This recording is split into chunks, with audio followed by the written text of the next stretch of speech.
like to introduce Mataji. So today we are very fortunate to have her association. So she's a very, very special devotee and special senior devotee among us. So we are fortunate to hear from her. So here is Mataji's very long introduction. So Mataji, I think everybody knows me, right? We'll skip this. Mataji, I'm new. Oh, okay. So this is for viewers. Anyone like we are not very about Mataji. So Mataji by profession is a senior consultant, international pediatric cardiologist at Care Hospital, Hyderabad. She trained in pediatrics and pediatric cardiology in the United States of America and worked as an assistant professor at Children's Hospital of Michigan for several years before relocating to India. So she's board certified in pediatrics and pediatric cardiology from the American Academy of Pediatrics. She is a fellow of the American Academy of Pediatrics, American College of Cardiology, and American Society of Echocardiography. She has published many peer-reviewed articles and is a regular journal reviewer. She mentored many trainees, developed and directed fellowship education programs. She has lectured nationally and internationally and conducted many training workshops. She participated in medical mission trips globally and has conducted many free medical camps across India for children with heart disease. So Mataji is a disciple of His Holiness Radha Swami Maharaj, who initiated her into Harinam Diksha in 2011 in Radha Mohan Temple, Hyderabad. Her Krishna consciousness started in 2007 by the mercy and guidance of the Siksha Guru, his spiritual Krishna Prabhu, while she was dedicated to USA. So she is a regional leader for Hyderabad chapter of the Global Foundation for Ethics and Spiritual Health, an international non-profit organization established to pioneer ethical and holistic health care. She was the organizing secretary for GFPSH Hyderabad chapter conference held in 2016. She is a member of the Women and Child Care Committee and Ethics Committee of the Global Bhakti Vedanta Medical Association. She is a co-founder and organizer for Sati Sangha, an organization that connects, inspires and empowers women to progress and support each other in their Krishna consciousness. Almost around 350 devotees in Sati Sangha. Am I right, Mataji? Yeah. So she's a founder for the Sati Sangha and she serves as an advisory board member in Vedic Courses and Inspiration for Culture and Education. Voice, girls' voice. Indeed, she mentors, coaches, and motivates many young girls in spirituality, personality development, value education, devotional service, life skills, and more. She has completed Journey of Self-Discovery course, Foundation course in Bhagavad Gita, and also Bhakti Shastra course, which is an in-depth study of the Gaudiya Vaishnava scriptures. She regularly takes Bhagavad Gita and Srimad Bhagavatam classes to youth and adults, including doctors. Her interests include science of spirituality, medical ethics, value education, and spiritual care in the medical sciences arena. She uses her writing, transcribing, organizing, designing, arts and crafts, and culinary skills in the service of Vaishnavas and Srila Prabhupada. She serves Sri Sri Radha Shamsundar and Nita Navadri Chandra in their home. So this is about Mataji's introduction. I just want to spell something personally about Mataji. So she is a Krishna consciousness devotee who is bold and very dynamic and never afraid to stand up for taking the right decisions. She is like a mother for all the mentors here in the girls' world. She is always enthusiastic in development service, devotional service, bringing fresh energy whatever she goes.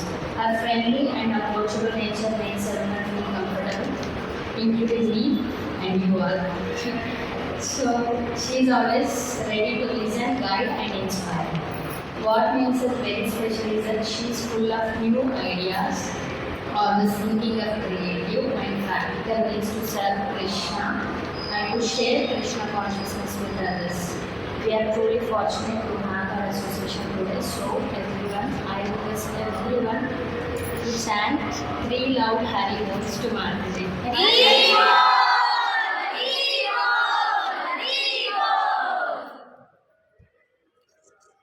Thank you. Hare Krishna.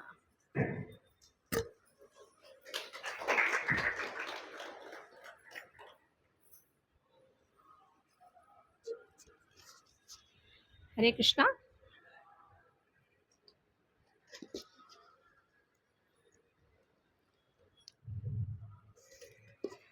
Hare Krishna. Are you all excited to be here? I am personally very excited. Thank you, Navya Mataji, for that unnecessary introduction. I should say, I should have told you before. So, what is most important is that I'm here somehow connected to Krishna by my Guru's mercy. So that's all that matters. And we'll see. Today's by the end, yeah, we will see. So very excited to start, this Chetana program. We've been thinking about it for some time, and here it is, coming to fruition. How many are new for the first time? 1, 2, 3, 4, 5, 6. Okay, so welcome, special welcome for all of you. We were actually hoping many more newcomers to come. So the ones that are, very experienced in bhakti can, this will be like a revision for you, because this Chetana is more meant for newcomers, but there's always something to learn. So we'll start with a short bhajan. जय राधा माधवा कुंज बिहारी गोपी जन वल्लभा गिरिवरधारी जय राधा माधवा कुंज बिहारी गोपी जन वल्लभा गिरिवरधारी जय राधा माधवा कुंज बिहारी गोपी जन वल्लभा गिरिवरधारी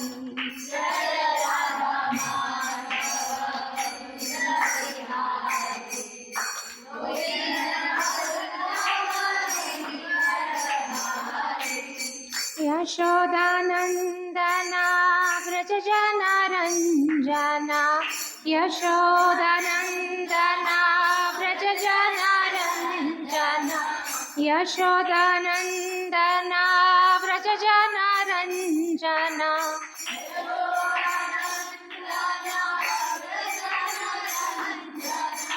यमुना तीरवनचारी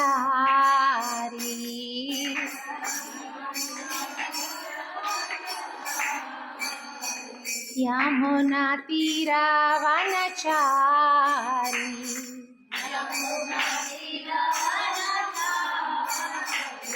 जय राधा माधवा कुंज बिहारी गोपी जन वल्लभा गिरिवरधारी राधा माधवा कुंज बिहारी गोपी जन वल्लभा गिरिवरधारी यशोदानन्दना व्रजजन रञ्जना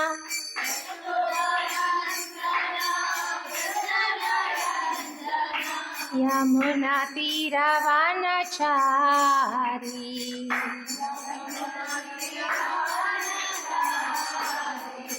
हरे Krishna Krishna Krishna Hare Hare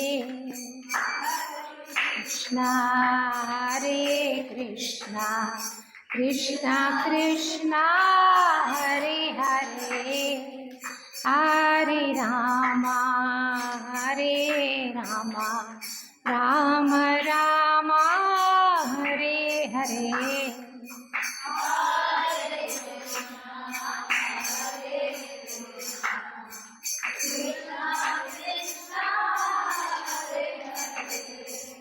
Thank you for singing with me. Yeah. We'll start with prayers. Om Jnanatimirandasya Jnananjana-shalakaya Chakshurunmilitam Yena Tasmai Sri Gurave Namaha Sri Chaitanya Manobhishtam Sthapitam Yena Bhutale Swayam Rupa Kadamayam Dadati Swapadantikam वन्देऽहं श्रीगुरो श्रीयुतापदकमलं श्रीगुरो वैष्णवांश्च श्रीरूपं साग्रजातां सहगना रघुनाथान्वितं तं सजीवं साद्वैतं सावधूतं परिजनासहितं कृष्णचैतन्यदेवं श्रीराधा कृष्णपादान् सहगना ललिता श्रीविशाखान्वितांश्च हे कृष्णा करुणा सिंधु दीनबंधो जगत्पते गोपेशा गोपिका कांता राधा कांता नमोस्तुते तप्त कांचना गौरांगी राधे वृंदावनेश्वरी वृषभानुसुते देवी प्रणमामि हरिप्रिये वाञ्छाकल्पतरुभ्यश्च कृपा सिन्धुभ्य एव च पतितानां पावनेभ्यो वैष्णवेभ्यो नमो नमः जय श्री कृष्ण चैतन्य प्रभो नित्यानंद श्री अद्वैता गदाधरा श्रीवासदि गौरभक्तवृंद हरे कृष्णा कृष्णा कृष्णा हरे हरे हरे रामा राम राम हरे हरे मुखं करोति वाचालं पंगुं लंघयते गिरिं यत्कृपातं वन्दे श्रीगुरो दीनतारिणम्. So thank you very much for joining. For the ones that are new, we are just praying to our Guru and spiritual master, asking him to, take us from darkness, from the ignorance to light. So our gurus are the ones who open our eyes to light and, to this knowledge. So that's the prayers we just did. And so today's topic is the wrong bank account. So how many understood what this is about? So let's see why this is called like that. So a little story I want to share at the beginning. So once there was a person who went to the bank and started depositing his paycheck into the bank. So he used to give very little for himself or for his family needs, and then majority of it he was putting it in the bank because he wanted to save for future. So every time he used to come to the bank cashier and chat with her a little bit and say, this is my hard-earned money. I'm going to put it with you. So in future I can, when I cannot work or when I retire, I want to enjoy. So like that, every month he used to come and deposit significant, not small amount, significant amount of his pay in this. And every time the cashier would say, you're only depositing, you're not taking any money. So he used to say, it's for my retirement. So when I retire, then I will use all this money. And he would say, I would build a nice vacation home, or I'll go to Hawaii for a vacation and all that. So he had big dreams for this money. And then finally, so like years went by, almost 30 years went by, and he got very old and retired. And then he started having a lot of health issues because he was probably around 60. So till then he didn't go on any vacation. He was just kept depositing. So around 60, he comes, coughing and breathless to the banker, and he says, I think it's enough time now. I want to take away my savings so I can go on vacation, or at least get my health better and then go on vacation. And then the cashier is looking at his account, and then she finds that there are like probably only few 2,000 rupees in his account. So she tells him, there's only so much in your account, and the guy is almost ready to faint and pass out. And he says, no, I've been depositing so much money into this account, and please check one more time. And then she checks, and then it still shows only 2,000 rupees. And she asks him, what is your account number? So he says some long number and ends in 135. And she says, no, but this account is 136. So he's all the time he's been putting it in the wrong account. So just one number difference, but his entire life savings he puts it in the wrong account. So then he gets a heart attack and he dies. So this is the story with some of us also. And then there's interestingly, I was looking. This is not just a story; it happens in real life also. So this was in very recently last year. One Telangana family was sending money to their son who was in US studying some advanced data analytics, and so he had to pay for his college. So nowadays all these online transfers are happening. So I don't know what account he sent, but the parents transferred 6 lakh of rupees, and for the tuition fee, which was very critical for that person to continue, and then it went into some other account. and they tried from this bank, the India bank, that this got mistakenly put in some other account. Can you retrieve it? And they couldn't help. The US banks, they tried and they couldn't retrieve, so the 6 lakhs was gone, and that person could not finish his degree. So this happens. So it's not just some story. So the reason why I'm sharing these stories is, are we investing in a wrong account? So each of us, are we investing our life into a wrong account? So let us see. So let us all introspect and see what are we investing in, right? We are all investing something. You all agree? Every day we are doing some things. We are investing. We're investing either for the future or for now. So what are we investing in? Anybody? So two things. One is, are we investing in us, right? If we are working hard, we are making money, we should be investing in ourselves, right? So the self. So are we investing in ourselves, or are we investing in something else? So let us see what we mean by this. So first, before understanding whether we are investing in our life energy, I'm talking about everything, education, money, our knowledge, everything. So where are we investing? So before understanding the self or something else, not us, something else, then we have to understand what self is. So you're new, right? So who are you? Vaishnavi. Anything else? That's it. Okay, so right, so you have identified yourself as Vaishnavi.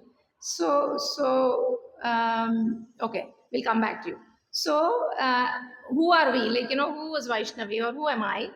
Am I the person that when we look into the mirror every morning, we are seeing a picture, right?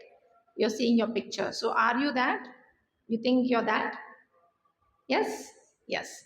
So, and then, or nowadays more fashionable is to take selfies. Anybody are selfie experts here? I'm sure many of you are selfie experts here. That's why even in Madan Mohan they wrote "No selfie with God." I thought that is a very funny, funny poster. So no selfie with God. So like that. So we are all experts in selfies. So when we take a selfie, are we that? Right? So let's look into who we exactly are. And actually, at least we are looking in the mirror and we are thinking this is me. And sometimes things are even worse, like we want to be somebody else, right? We are somehow not happy with the way we look, or with the way we study or whatever, but we want to mimic other people. There's so much of this goes on, right? People want to be like Amitabh Bachchan, or people want to be like Sachin Tendulkar all the time. So, and then there is so much of cosmetic industry making money out of this. So either you want to hide yourself, or happens with our age people also, the middle age, old age people, who we want to look young. So we want to look young, so we put some cosmetics, or things like that. And then people are going for a lot of hair transplant. I've heard so many not just women, men, so many men are going for hair transplant nowadays. And of course, being in the medical field, plastic surgeons are making a lot of money. Dermatology, cosmetic surgery, and plastic surgery make a lot of money. Why? Because they want to look like something else that they are not, right? We are something, we are given this body, and you want to look something else than that you are. So why are we doing all this? Because we believe what we are looking in the mirror is us, right? So the physical body is what is reflection in the mirror, and we are thinking that is us. So is that we, or are you this? So what is being shown in this picture is not the body. So it is showing something else, which is our inner soul, right? Our inner soul, which is a life force. So soul is what gives the body a force, a consciousness, and keeps it alive. So it is inside, and it is covered by our body, so it's not visible. But you've heard probably of aham brahmasmi, right? Means I am the soul. So I am the soul. And in Bhagavad Gita, very popular verse is which shows that dehi nosmin yatha dehe kaumaram yavanam jara tatha tehantara prapti dhiras tatra namuyati. So it comes in chapter 2. So what Krishna is saying is that we are actually the soul, and so in the body, the soul is always there, and our physical body is aging, right? Sometimes we think we're just growing, but actually we are changing. So if you look at your picture from the newborn period or infancy, you're completely different. Sometimes I pull out my old pictures and I can't recognize unless my mother tells me that this is you. I can't recognize. So it is not just growth, actually it changes. So every few years, like 6-7 years, every cell is replaced. In the body, the cells die and are born. So if you look at my cells now, what I have, nothing same as what I was as an infant. So actually we are changing. We're just not growing, we are changing. So this is the physical change, but the soul remains eternal. And so we are not too perplexed by growing, right? Okay, I was an infant and I'm growing, so we are not too perplexed. But when the soul leaves this body and takes another new body, then we get very perplexed. So Krishna here is saying a sober person is not bewildered. When the soul leaves and goes to another body, you should not be too bewildered. So it's just like as the soul passes from infancy, first baby, then infant, then young age, then youth, then middle age, old age, and then death. So that body is very temporary and it gets shed. So you should not be bewildered, is what Krishna is saying. So now, what is our true self? So who am I? I'm the soul, right? I'm the soul. And so what we see regularly in our selfies or in our mirrors are not us, actually, right? So just like this law of conservation of mass, physics students, law of conservation of mass. So mass is constant, right?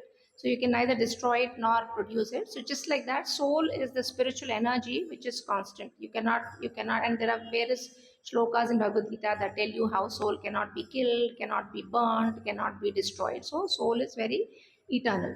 So we are used to saying, sometimes we say that I have a soul, right? Is that statement correct? I have a soul?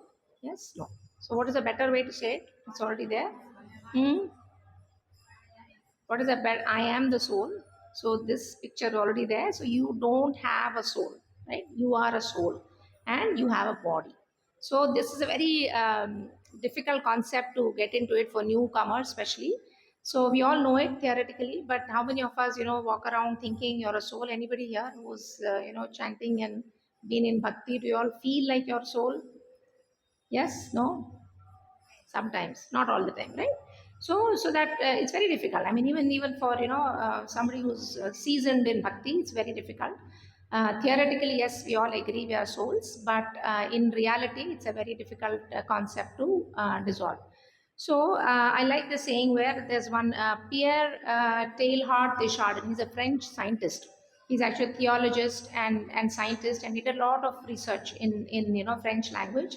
He looked into spirituality and engineering and many things. And what he said, of course, he was controversial because people in that time wouldn't, some don't believe in God. So correlating that with science, he wasn't very popular. He was a very controversial scientist. But what he said is, we are not a human being having a spiritual experience. We are a spiritual being having a human experience, right? Where even though it's not a quotation from Bhagavad Gita, I think it reflects exactly what we are. So we always think we are human beings, right? Suppose we have some extra, what do you call, extra human experience, like near death experience or end of life experience or something. We always think, oh, I had a spiritual experience.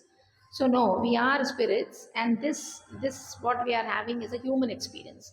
So this lifetime we are having a human experience. Maybe next lifetime, if we don't get a human body, we'll have some other experience. But the soul in us is very constant. So whatever body we change, this soul is constant. So that is what. So it can be, the analogy can be seen as a car and a body, right? You all are familiar. So are you the car or the body? The newcomers. So this person is driving the car. So we are the car or we are the body? We are the driver. Hmm? Louder. We're the driver. Why are we the driver? But I can see only the car. Sometimes I can't see the driver only on the road. I see only the car, the beautiful cars, the Mercedes, the Audis I see. So why am I not the car? Anybody new people can tell me? Hmm? Yes. Yeah. So a car, cannot go without the driver. So what drives the body is the soul. So without the soul, the body is dead. So body minus living entity minus soul is a dead body. So similarly, for a car is very mechanical, right? It's made of elements, whereas the driver is not. So just like that, the analogy fits nicely because you cannot move the car without the soul. So just like that, without the soul, our material body will not function. So then, so now we've said that we are. So what we thought of our reflection in the mirror is false. I'm saying. So now, what is our true identity? So our true identity is that we are spiritual. So where did we come from? Where did we come from? Spiritual beings. So we are part and parcel of Krishna, right? In Bhagavad Gita, again, you must all be familiar. 15.7 says, Mamaivamsho Jiva Loke Jiva Bhuta Sanatana Manashastindriyani Prakriti Sthani Karshati. So Mamaivamsho Jiva Loke means Amsha. Amsha means my part. So Krishna is saying, you are all my parts. So if you want to break this into a simple sentence, we are all part and parcel of Krishna. Right? Part and parcel of God. For those that are not still familiar with, why we are using Krishna synonymous with God, there's a lot of evidence. All Shastras are pointing out that Krishna is God. So we are part and parcel of God. So Srila Prabhupada says, Srila Prabhupada is, the founder, Acharya of ISKCON. He says, you are not this body, you are the spirit soul. So this is a very famous quotation by Srila Prabhupada, many books and all he writes. So you are not this body, you are the spirit soul. And then he also adds that, our happiness comes when we reconnect with the Supreme, right? So now in this world, we are all going through sufferings. Everybody agrees they're suffering, or you're all completely 100% happy? No, I thought the youngsters are all very happy. I thought that holds good for me only. No. So everybody, regardless of, you could be Trump or Elon Musk or whoever, everybody goes through suffering. So why? Because we are actually not identifying properly ourselves. So Srila Prabhupada says, when you connect with God, that happiness will come back. Why? Because now we've identified ourselves as a spiritual being. So when a spiritual being connects with the spirit, which is the Lord, then only the happiness can come. So being spiritual, if we are connecting with the material things of the world, it will not give us happiness because that is not our nature. Because we are not matter. So only when we are matter with matter may give some happiness, but for spirit to get happiness, you have to connect with something spiritual. So that's why we are suffering. So then, so now we've said that I am the soul and then I have a body, right? So what is the nature of these two things? So very, very distinct. Although it is one entity, the soul is covered by the body, but then what is the nature of this body and soul? So body, first let's look at the nature of the soul, because soul is a part of Krishna, right? And Krishna's nature is Sat, Chit and Ananda. Sat means eternal, so he's always present. Krishna is always present even before this creation and after this creation. So Anadir Adir Govinda. So Krishna is called Anadir Adir Govinda, means before this creation he was there. After this end of this annihilation of the entire creation, he'll be there. So just like that, we are also eternal. Our soul is eternal. Because we are part of the whole Krishna's spirit, we have the same qualities. We may not be quantitative, we are not quantitatively same. Just like, you have a big fire and a spark comes out of it. So that spark has the same quality as the rest of the fire, but it's small. It can extinguish, the quality is same. So because the Lord is eternal, our soul is also eternal. And that's what Bhagavad Gita says, that, your soul is eternal. It keeps moving from one body to the other. So there is no way you can, kill the soul or end the soul. So that is the fundamental concept of Bhagavad Gita. Other religions may differ here, but Bhagavad Gita fundamental concept is that we are soul, which is eternal. Then next is Chit. Chit means very knowledgeable. So again, Krishna is all knowledgeable. One of the opulences of Krishna is that he is all knowledgeable. And so we also, as part of him, we are also completely knowledgeable. And then the third feature is Ananda. So he's always Ananda, he's always blissful. Have you ever seen Krishna worry or even meditate on somebody? Has anybody seen a picture of Krishna meditating? No. So he's always blissful, he's always enjoying because he is the Supreme Lord. So like that, our soul is also is Ananda. But are we experiencing that? We are not experiencing that. Why are we not experiencing that Satchidananda? Because I'm going on saying we are spiritual, and we are still not experiencing that. Why? because we are covered by this material body. So the nature of material body is different. So material body, one is temporary. So soul is eternal, but material body is temporary.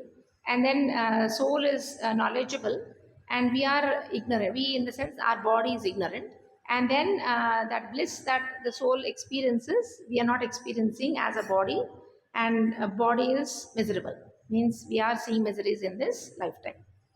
So and this actually, even though these qualities are different, because we are spiritual, we actually have these characteristics of Sachidananda. How we can think about it is like this,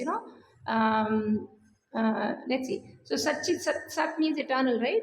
Now, do any of us want to die? Anybody here feels like, I don't want to live long? No, right? Our inherent tendency is to prolong our life. I'm from medical background, so we see, patients could be very old, very sick, but everybody wants to live. Nobody, I've not seen any, unless, some have, mental health issue and they're suicidal, but other than that, everybody wants to keep living eternally. Why? Because that is the nature of the soul. And then everybody wants to be knowledgeable, right? Anybody here wants a GPA of 5 or 10? You want 10, not 5? Anybody here wants less than 10 or 9? No, right? So we all want to be perfect. So why do you want to be perfect? Because we want to be knowledgeable. So that is also nature of the Supreme Soul. So wanting to live longer and wanting to be perfect in knowledge is the nature of the soul, Paramatma. And then anybody here wants to be unhappy? Little bit unhappy? No, everybody wants to be happy. So that is also coming from the Lord. And we want to be completely happy all the time, right? This what we have now is, some happiness and then interspersed with some misery, but we don't want that miserable period at all. We want to be completely blissful, and that to pure happiness, not interspersed by any disturbance, right? That would be nice, right? A continuous happiness will be very nice. So all these show, our human tendencies show that we have a soul inside that is also wanting to be Sachidananda. So now let's come back to the question of, what are we investing? So now we know we are the soul, and we have some coverings, right? So we have actually two coverings. So that yellow line is the soul, and the outside is a subtle body or Sukshma Shariram, which is composed of mind, intelligence, and ego. And the outermost covering is the gross body, which is made of the 5 material elements. So now that the topic is, what are we investing in? You can all tell me, how your day goes, and let's see where you're investing. So what do you all do in your day? How are you spending your life? How are you spending your day? Anybody can just raise a hand and tell me. Anybody new? Like, what are you spending your day on? Very casual, nothing serious. We can all see where we are investing. Studies, yes. So where are you investing? Studying. Where is that going? Why are you studying? To build a career. Then after that, what will you do with the career? Provide. So you'll get a job and you'll provide for the family. You'll provide food and shelter, right? So so which aspect of body are you providing food and shelter? Physical body, right? Gross body, right? Yeah. So you're investing in gross body. Okay, I'm also doing, don't worry. So what else? What else? Anybody else is doing something different? Majority of the time, yeah, like she said, goes in education, right? For us, we've studied, as long as I remember, I've been studying. So large part of it goes there. What else are we doing? We brush our teeth, we take bath, we put nice powder, nice, earrings, all that we do, right? Nice clothes, we shop, I shop for my saris. So we all do that, right? So where is that going again? Which part of those 3? Cross body. Yes. Any other activities you're doing? You sleep. 8 hours we sleep. What is that for? Cross body. What else are we doing? Shopping? No shopping. I'm sure you all are shopping. Cross body, right? What else? Anybody else is doing anything different? Hobbies, yes. Like what kind? Reading, okay. Reading. If you're reading books of your college, that is again material. If you're reading Bhagavad Gita, that is a different category. Okay. So the reason I'm bringing out this is if you look at your whole day, 8 hours sleep, then you probably have like 12, 14 hours. So what are we doing? We are investing in the physical body. And I've told you in the previous slides, like we are not the physical body. So is that the right investment to do? No, right? So are we in the wrong bank account? Are we putting money in the wrong bank account? Yes, yes. So that's what it is. So this sort of behavior that we've discussed is because we are identifying falsely. So we all have a false identity. It's actually, I'm trying to make it very light, but it's an identity crisis. So all along, we've grown up. At least for me, it was, my mid 30s when I realized I have a soul. So all those years, what did I do? I was in a very false identity, right? So what is false identity is that we believe this, I'm this body. So believing I am this body is a false identity. And so when we start believing I am this body, then two things have happened, right? You've disconnected from yourself. Yourself is Atma. Self is Atma. Self is soul. Self is you. So we are disconnecting from that. So that is number one. And then we are disconnecting and identifying ourselves with the body all the time. I mean, this happens all the time unless we very consciously, even when we are chanting, how many of us really are chanting like as if we are a soul? No, right? So it's very hard. So we are always identifying physical body. So we are disconnected with the self is one problem. And then we have also disconnected from our source. Because if I don't believe I'm a soul, then I'm not going to worry about super soul. Because I'm thinking I'm body all the time. So I'm disconnected from the source of my soul also. So these two are leading to this identity crisis. So why do we do this? Anybody knows why? Why do we identify ourselves wrong? Even though theoretically we know we are identifying wrongly, misidentification. So why does this happen? What is the primary problem with us? Hmm? Ignorance, okay, correct. Anybody else closer to the answer? Hmm? We're in touch with the material nature. Why are we in touch with the material nature? Yes. So the primary problem is we are forgetting our constitutional position. So we are forgetting that we are part and parcel of Krishna. So we forgot our relationship with God. We've completely, are ignoring that fact. We've come to this material world very far, far, far away. So for the newcomers, we were originally in the spiritual world. Something happened, and we were envious, and so we were. This material world is created for us to enjoy because we had the enjoying propensity, and now we are disconnected from God, and we've completely forgotten. It's like you have a family and you went to some fair and you got lost, and then you're happily roaming around in the fair forgetting that your parents have lost you and you've lost your parents. So that is what we are doing, right? So the parents are looking for you because God is looking for you. God wants you to come back, but I'm happily roaming around in the fair, enjoying looking at all the toys and rides and all. So that is exactly what we are doing. So that forgetfulness is the reason for this whole problem, that we have this physical body and we are identifying with the physical body, the false identification. So that is exactly what's happening, and this is compounded by our mind. So mind, intelligence, and false ego, subtle body. What I'm talking was the physical body. Now, subtle body level also, mind is also a problem because mind is a storehouse of desires. So why are we suffering? We are suffering because ignorance of the true self is the root cause of suffering. We all have agreed that we are suffering in this world. So the root cause is again ignorance. So what are we ignorant about? Our true self. So mind is a storehouse of desires. So we have so many desires in our mind, constantly coming. And then through the physical body with our senses, we have 5 jnanendriyas and 5 karmendriyas. Through that we are enjoying, it's like a servo motor. So it exhibits or it fulfills your desires is the body. And then so this mind is like a covering for our soul. So the mind is the main reason, of course body also, main reason for our suffering. So how you should look at soul and body is like glove and a hand. So glove is the body and hand is your soul. So without the hand, the glove just falls off. So like that, without our soul, body just falls off. So ignorance is because of our misidentification. So all the suffering can boil down to your misidentification. So this is identity crisis. So this is the identity crisis that even Arjuna, just not us. I mean, we are, small beings, but even the great mighty Arjuna, the Gandhivadhari, also faced in the battlefield of Kurukshetra.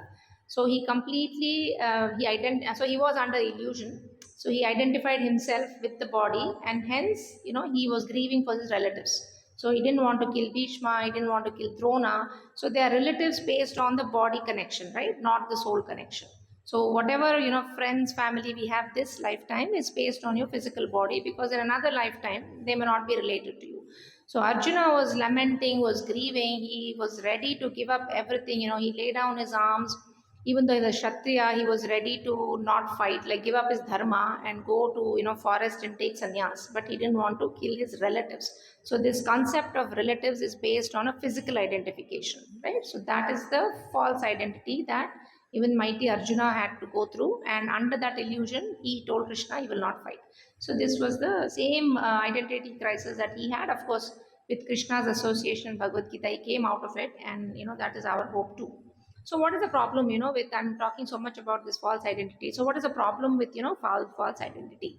Any problem you see before this? Any problem with false identity in your day-to-day lives? What problems are you seeing because of this false identity? Some practical, day-to-day things. No satisfaction.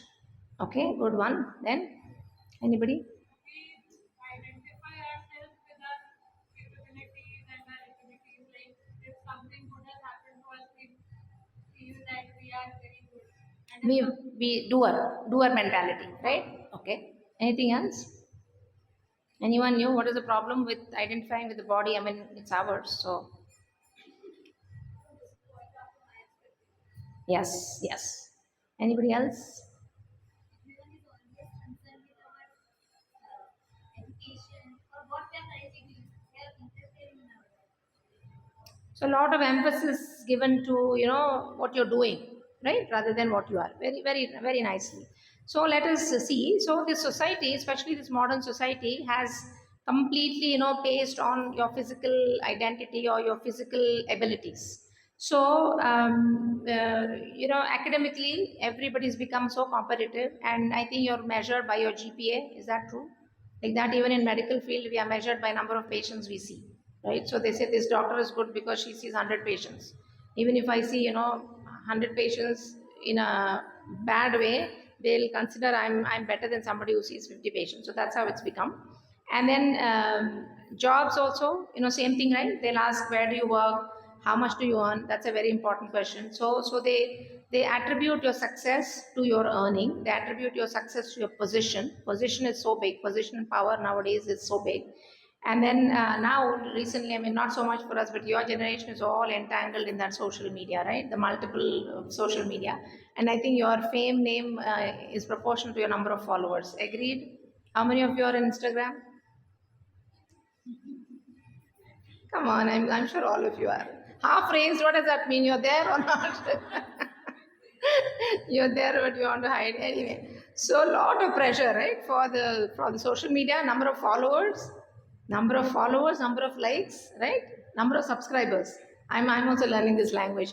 So so all that goes into your your identity. People, if you have more number of followers, I think you're considered a greater person. So all this is based on false identity. So these questions are on your accomplishments, right? Your job, your role, accomplishments, and people rarely care about your essence, right? Your character nowadays. So nobody's asking, how honest you are. Did anybody, raise you, put you on a high platform because you're an honest person? That's not happening. So our worth, especially in the work areas, and of most of your working, is measured by your resume, right? How good is your resume? So we all also fall trap to this because 99% of the world is behaving like this. I think it's a lot of pressure on all of us also. So success is linked by what you produce, the numbers. So what you produce, what is your even for us, end of the month there's a sheet, a balance sheet. How much does this person generate, how much does this person consume. So it's all become a number game for this world. So even from childhood we are raised like that, right? I don't know if society has to be blamed or individual parents have to be blamed, but it's always about your performance. Kya rank laye ho tum, second aaye, first kyun nahi aaye. So even my school, I remember my principal, I and my friend, her name also I remember, Shailaja she was, we were very competitive. So either I used to get first rank, then she used to get second. If she gets second, I used to get first. So like that was going on. So consecutively, I got three first ranks, and then the fourth time, the final exam, that girl got first rank. So actually, my principal came to give the reports, and in front of the whole class, she said, "You came second. Why you got proud because you came first three times?" That's what she told me. So it was so hurtful at that time. So I mean, including the principal, they're all measuring you by what ranks you get, by what grades you get. So I think it is ingrained in your brain right from childhood, and nobody really asks, um, like the true person, what are you feeling, or who am I beneath all this. So in such a environment where the whole environment, whether it's outside or inside, is all about your performance, is all about your grades and resumes and numbers, then you are made to believe that that's what is your identity. So we're all unconsciously, we're all working for that, right? It's very hard not to work. Somehow, at this age, I'm trying to disconnect very consciously about this. I tell people, even at work, I'm not in a race. So if somebody asks me, my numbers or something, I tell them I'm not in this race. So we don't have to be in the race.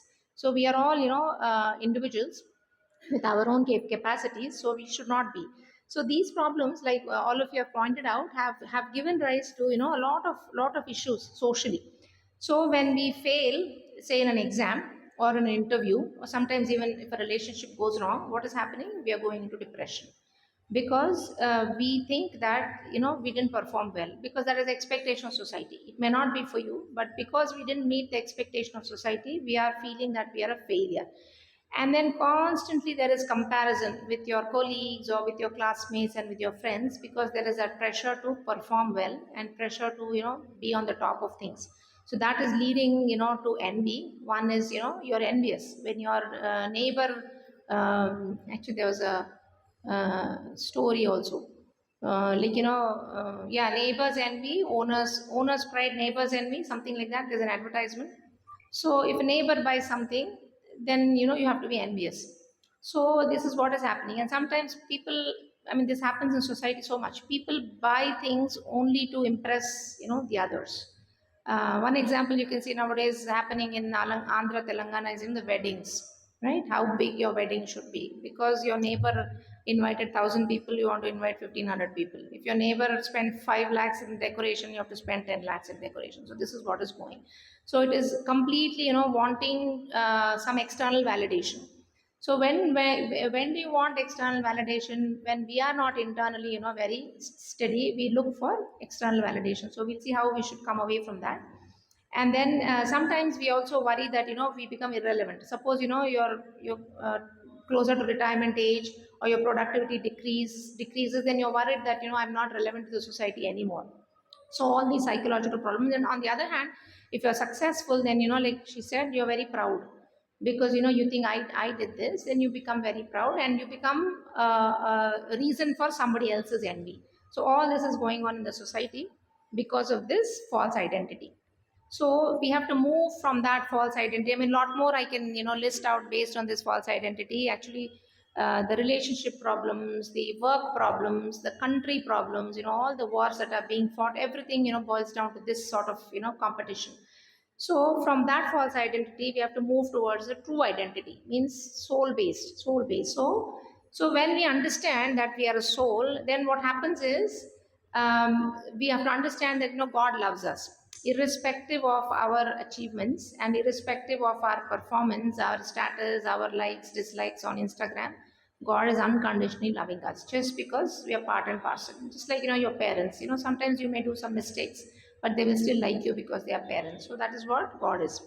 So when we do things, when we do actions based on this deep rooted identity that I am a spirit soul, I am a part of Krishna, then our actions also will be different. So we won't become proud by our success, because we understand that unless the Lord's mercy is there, we won't be successful. So for everything, there are two things, two fingers. One is effort, one is mercy. So yes, we have to put effort in everything, but unless the Lord's mercy is there, even they say na, patta bhi nahi hilta Bhagwan ke agya ke bagair. So even the leaf won't move without the Lord's mercy. So when we understand that, when we connect ourselves to God and we know how merciful he is, then we attribute it to him, and then this envy, so-called envy, will not be there. And then on the contrary, if we fail in something, then also we won't be so affected, because again we see that as the will of the Lord, not, of course you have to perform better, well, you have to improve next time, but then the Lord's hand is already there even if you failed. So these sort of deep rooted actions put us on the ground and then remove all anxiety, right? There's that verse, karmane vadikaraste mafaleshu kadachana. So that verse, what does it say? You start giving the fruits of action to Krishna. So when you do something great, then it's not you who did it, you're just an instrument.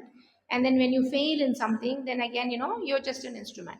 So all the results of our actions, we should start giving it to Krishna. Then this anxiety or we have for various things in life will decrease. Because in all activities you have to see Krishna's hand. Only then we'll be free from this anxiety.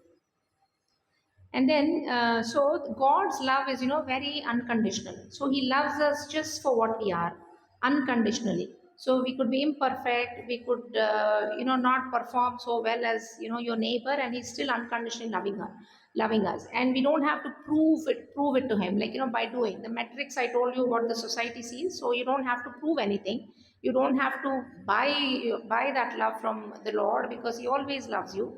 And simply by being there as his child, you'll attract his love. So the difference is the Lord only sees your effort. Okay, he doesn't see the result. And the world, what does it do? World is not looking at your effort. I mean, you could like work all night and submit a project, and if that result is not good, then nobody is going to give you credit for the hard work you put. But the Lord is not like that. Simple example is, you probably all know when the Vanaras were building the bridge to Lanka to get Sita Mata, then all the Vanaras were throwing big stones to make that bridge to Lanka. And then there was a small squirrel who was rolling itself in the sand and coming and rolling again on the bridge. So little sand it was carrying every time on its back in its fur and putting it. So what did Lord Ram do? Lord saw the effort of the squirrel.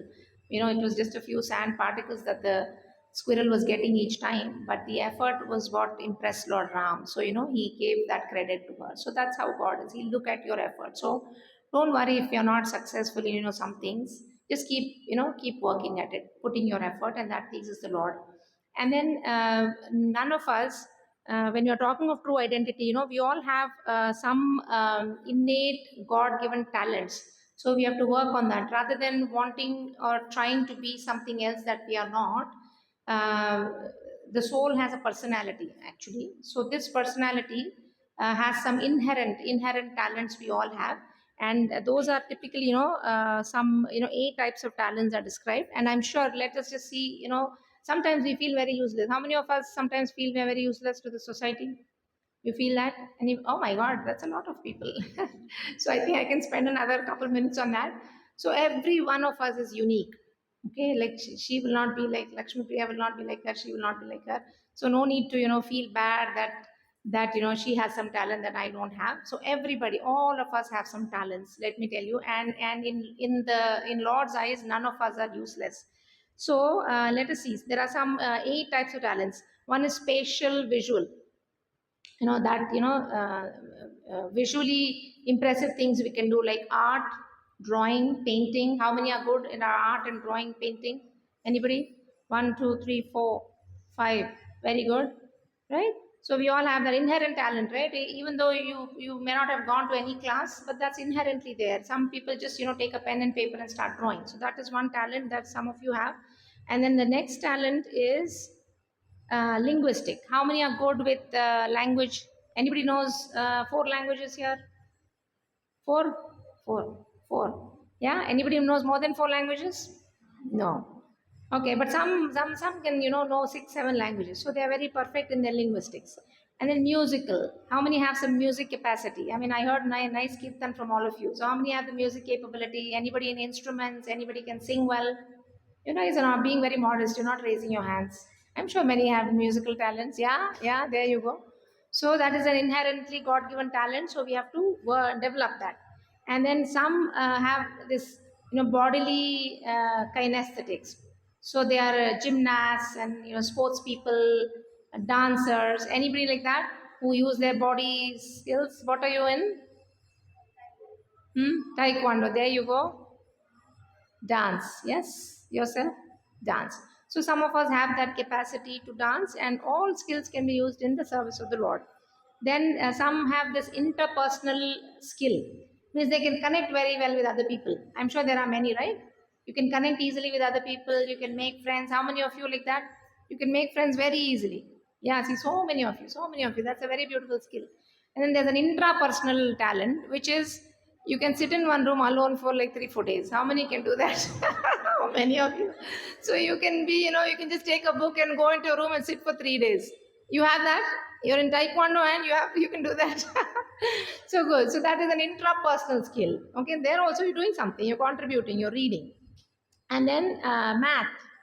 Some are good at math, right? Math and computers and things like that. And then some have this uh, passion for keep being environment friendly.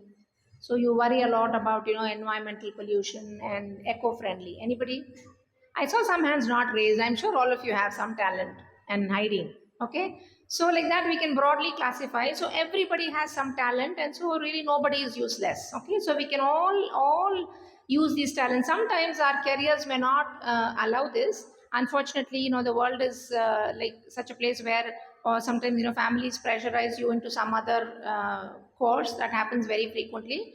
But regardless of that, sometimes, to make money, to have a livelihood, you may have to engage in some other career, but you can always practice these on the side.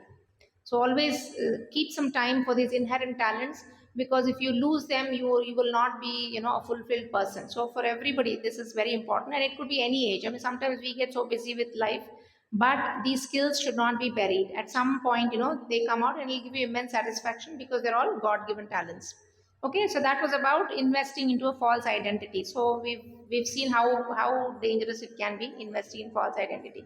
The other place where we are investing wrongly, I'll take a few more minutes. Where we are investing wrongly into education. Everybody agrees? Who thinks that our education is great? Anybody thinks like that? Yeah, so for the newcomers, yes, education, we spend a lot of time, right? Most of our life goes in education. Years go into education. I don't know how many years I studied. I don't even want to go back and count. So I've spent years in education. So not just years, our time, our energy, our money. Actually, I was looking at some data. So medical education in India is a very costly affair. Then they've compared public universities, across the countries, how expensive it is, and then tuition fees in US by level of study. So education has become a very costly affair. So it not just takes our lifetime of effort, but a lot of money also. But so when we were investing, like starting also, we said, what do we do for most of the day? We are going to college, we are getting education. So let us just look at this closely, this modern education that all of us are doing, all of us in this room are doing. So where is it leading? If you've invested your money into a bank, it should do something good, right? So now we are investing our money into this education, money, time and effort, so something good should come out of it, both collectively as a society, as a world, and also individually.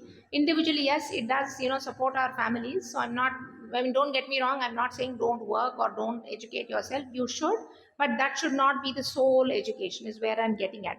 So looking at the modern education, we want to believe that when you're educated, actually knowledgeable people are, I mean, there should be more wisdom. So this world should be a better place. When more people are getting educated, the world should be a better place, right?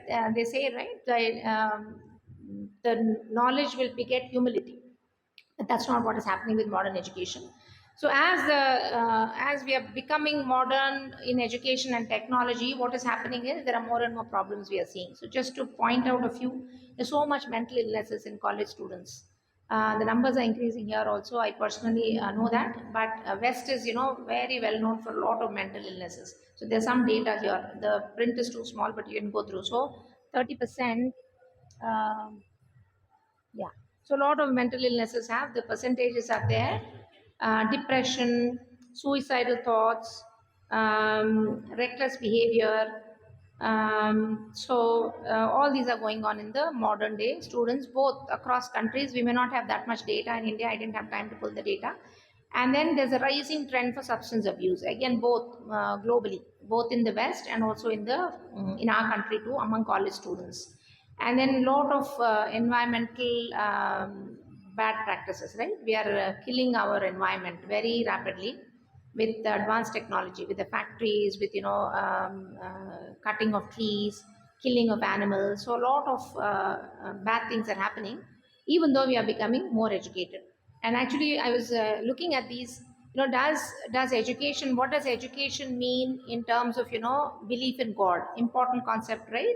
So we are all wanting to educate, but they saw this studies from America, and they said people who have less formal education, means the 10th class people and lower than that, have a greater belief in God.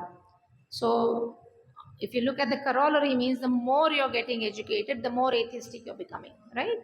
So the scientists who are very educated, the PhDs and double PhDs and all, they've become atheists. Very few, of course, things, people like Newton and Einstein, they were believers of God. But if you look at many scientists, they are becoming atheistic. So this one, the postgraduate degree person is less belief in God, so only 44%. Whereas if you're high school or less, it is 59%. So interesting data, I thought. So the more educated you are, the less likely you are to believe in God. And then this paper also looked at, atheists are more intelligent, I believe. Intelligence, I don't know, measured by what their medical, not their modern degree. But does intelligence lead to atheism? This graph here, actually, they looked at IQ versus atheism. And the higher your IQ is, the more atheistic you are. So very dangerous trend, I thought. Very dangerous trend. And so people with higher IQs are less likely to believe in God. And what is this high IQ and high education doing? It is making people into atheists. So we are going in the wrong direction, right?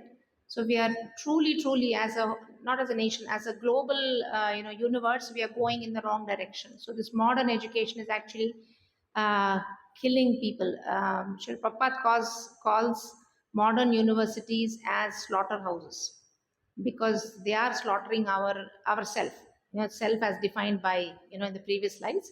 So modern education is killing the self, slaughterhouses. So that's what it is.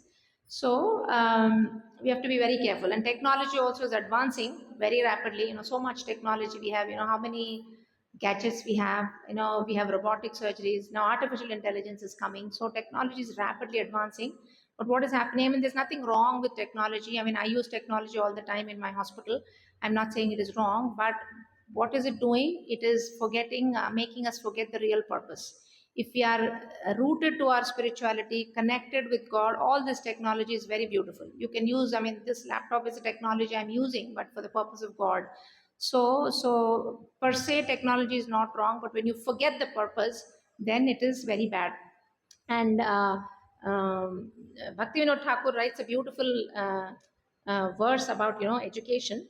He says, Jada vidyayata mayara vaibhava tomara bhajana batha mohajanamiya nitya samsare jivake karaya gatha. So he actually says Jada Vidya. So what is Jada Vidya? Will refer to it. Jada Vidya is education that is not focusing on God. Everything apart from God's devotion is Jada Vidya. And he's saying all this mundane knowledge. So Jada Vidya is mundane knowledge. Why does it happen? It's Mayara, means this illusory energy. The illusion that we have is causing us to believe that this Vidya is true. And what is it doing? Tomara bhajane bada. So this modern education is causing an obstruction to your bhajana. Bhajana is sadhana, the devotional practices that we do. So modern education is actually an impediment to my bhajana, is saying. And then it actually says it's actually making an ass out of me. Bhaktivinoda Thakur is very intense, when he writes, he truly believes that, it's making an ass out of him. And why is it making an ass out of him? Because it is causing infatuation with this material world. Because of all this, technology, we are also allured, right? What is social media, what is TV? So we're all very allured by all these technologies. And so Bhaktivinoda Thakur is crying actually. And then in the end he says, Tomara charana bina kichu dhana samsarina cheyara भक्ति विनोदा जड़ विद्याचारी तू अपादा करे सारा.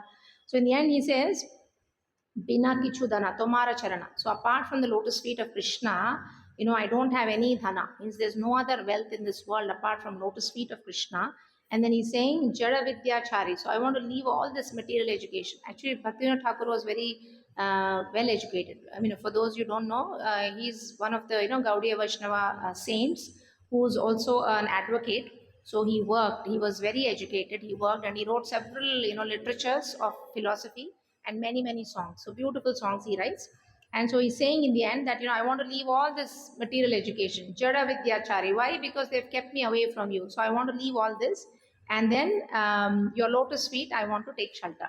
So that's what he felt. A nice advocate who's seen life, who's a great devotee of the Lord, is feeling like this. So that's what this Jada Vidya is.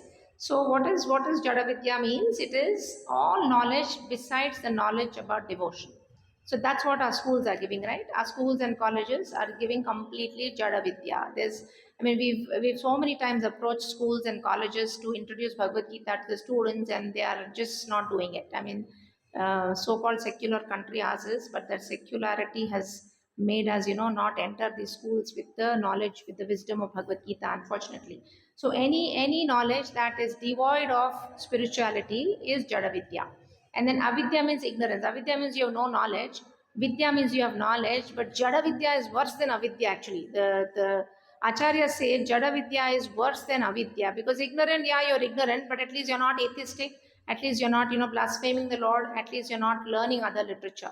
So this Jada Vidya is very, detrimental. Social Prabhupada says any education that does not lead one to understand Krishna is false education. If Krishna consciousness is missing, one is simply engaged in false activities and false educational pursuits. Okay, so again, don't blame yourself. This is education what we are getting from the colleges and universities, because we need jobs and careers, but that doesn't mean we have to limit ourselves to that education. So we have to seek the real education. And then Bhagavatam also says, Shrama eva hi kevalam. So whenever you do activities that are activities and occupation that is unrelated, or that is not causing the Lord to be attracted, means we don't have a connection with the Lord, or we are not giving the message of the Lord, then Shrama eva hi kevalam means that Shrama means that effort that we put is waste. So any activity you do that has no connection with the Lord is a waste. That's what is Bhagavatam saying. And then it also says that the wise who perfectly know this, what that aham sarvasva prabho. So Krishna says in Bhagavad Gita, aham sarvasva prabho matta sarvam pravartate iti matva bhajante ma buddha bhava samanvita. So a wise person. So here the word buddha means a wise person, means an intelligent person, a person who has the right knowledge. What does he believe? He believes, he knows that Lord Krishna is the source of all material and spiritual worlds, and everything emanates from me. So the wise who knows, what do they do? So if we understand, so the knowledge, the true knowledge is telling us that the Lord is the source of everything material, everything spiritual. So what do? Then we engage in this devotional service. So this is the right type of knowledge. This is not Jada Vidya. So we all have to develop this real knowledge. And then some other beautiful quotations I just wanted to share with you all from Adi Leela, at least for the seniors here.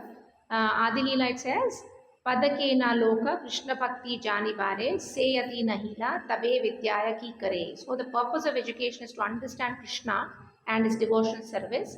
If one does not do so, then education is all false. Okay, this is from Chaitanya Charitamrita. Then Chaitanya Bhagavata says, one who has fixed his mind on the lotus feet of Krishna is to be understood as having the best education and as having studied all the Vedas. So you actually don't need to know all the 4 Vedas. If you surrender to the lotus feet of Krishna, everything is there. So all the knowledge is there. Then another one from Adi Leela says, conquering the world by means of material education is not desirable. So we're all trying to do this, right? The material education we got from our colleges and universities, we are trying to see that we want to conquer the world. And that's why there are so many wars, right? Everybody's developed this modern technology of nuclear warfare, and one wants to destroy the other one. So that is a result of this Jada Vidya. And then if one engages himself in devotion service, his education is perfect. So we all have to do this. I mean, we do get the university education, but this connection with Krishna, the true education, we all have to develop. So that is, so when we invest our money, energy and time in Jada Vidya, that is your wrong bank account. So try to invest in a true knowledge, which is spiritual knowledge, then that is your correct bank account. And then the third place we are investing again is in this material world as opposed to the spiritual world, right? So all the things that we discussed and we are doing, we are engaging with the material world. We are investing too much into this material world, whereas our destination is spiritual world, right? So what happens when we invest in this material world? I mean, it could be the things that we discussed, or even, some pious activities like, you give charity, you do yagyas, you do tapas, you do vratas, all these activities also what happens? It will lead you to heavenly planets, but the heavenly planets are also in this material world. So Bhagavad Gita says, Brahma Bhuvana Loka Punaravartano Arjuna Mamupetyatu Kaunteya Punarjanama Navidiyate. So any activity that you do that is not spiritual, even if it could be good karma, pious activity also, it will keep you bound to this material world. So you could go to heaven, but then you'll come back. Only if you go to the spiritual world, which is beyond this material world, then you won't come back to this material world. Krishna promises that, once you come to my Dhama is, his abode, then there's no coming back. So that guarantee Krishna gives in the Bhagavad Gita. Until then, we'll only be circulating in this material world, doing these things, material things and pious things. So then what happens? We are wasting our energy again, right? So we are investing. So anything we invest into the material world is temporary, right? It's not going to come with you. So then that also becomes your wrong bank account. So now we've discussed, so the wrong bank account in terms of false identity, investing in false identity, investing in false knowledge, and investing into the false world. I want to say it's not false, it's material world. So then there has to be some solution, right? Quickly we'll go through. So one is we have to come away from this false identity. So how do we come away from this false identity? By getting the right knowledge, right? So Bhagavatam says, by the sword of transcendental knowledge, you can get out of this false identity. So basically, the knowledge of Bhagavad Gita is the sword of transcendental knowledge. So by this transcendental knowledge, that's why we have to read, we have to hear.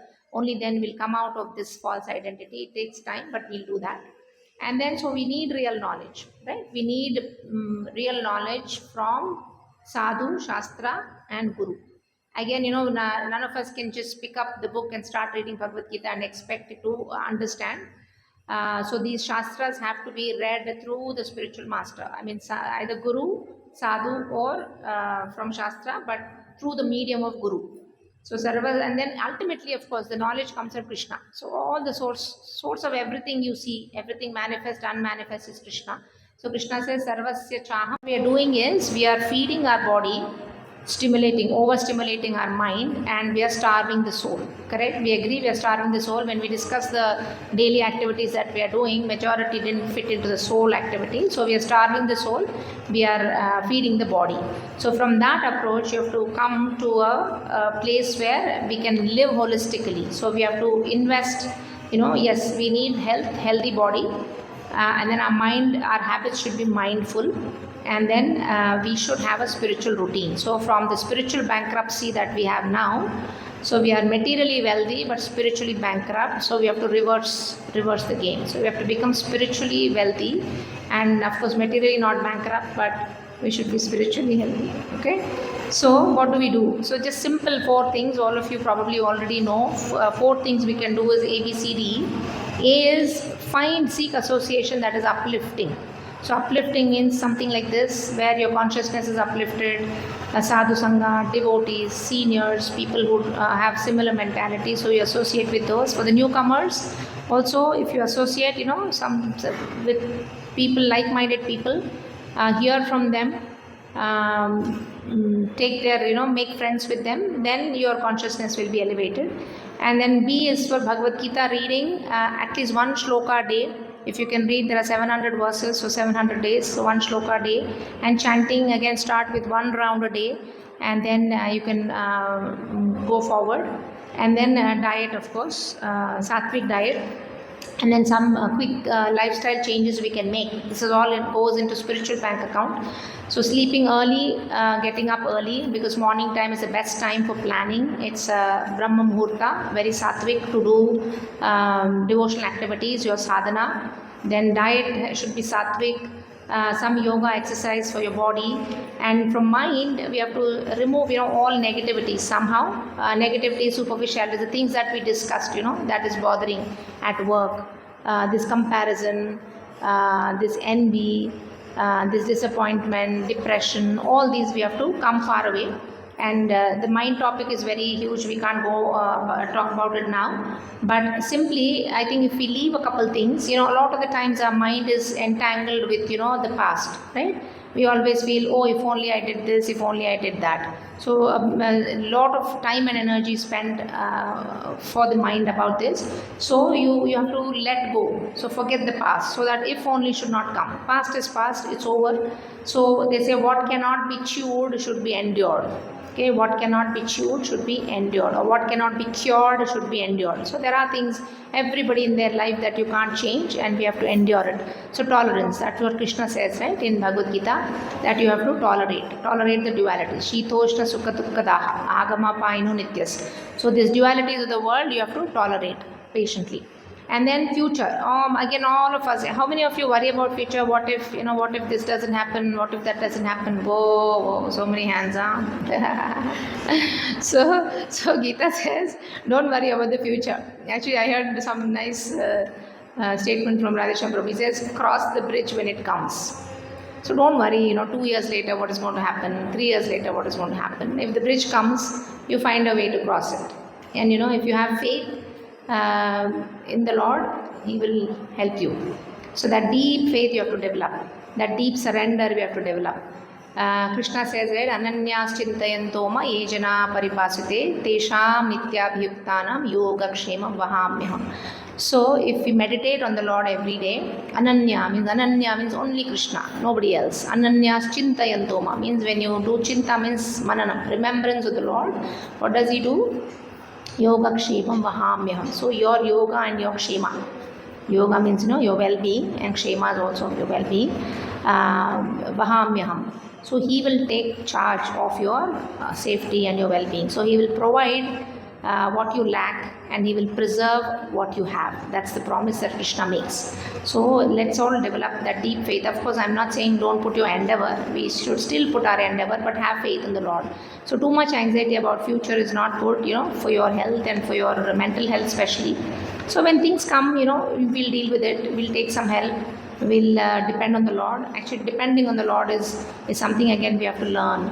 In theory, we all say, but how many of us really, truly depend on the Lord? We should start depending on the Lord, because Krishna comes, Krishna helps through some medium. He may not come directly, coming and lifting you like He did for Gajendra, something, but He will send somebody to help you out. So let's have that faith. So be in the present. So avoid, if only and what if. And you need some willpower, but our spiritual practices that we are doing will help us in all this. So two slides I have. So I've been talking about the eventual goal. So for that reason, we need a spiritual bank account. And then sometimes we need for emergencies, right? Like a material bank account. And even spiritually, when we are spiritually strong, then we can tide over our emergencies. So we can use that spirituality as a strength in times of distress.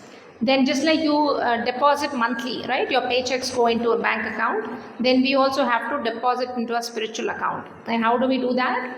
By regular chanting, hearing and serving. So regularly keep depositing. For those of you, Hare Krishna, so regular deposits. So are we all regularly depositing into your spiritual accounts? Are we chanting one day and chanting next week? No, right? Every day. Just like every month we deposit the check, every day we have to deposit something into a spiritual bank account.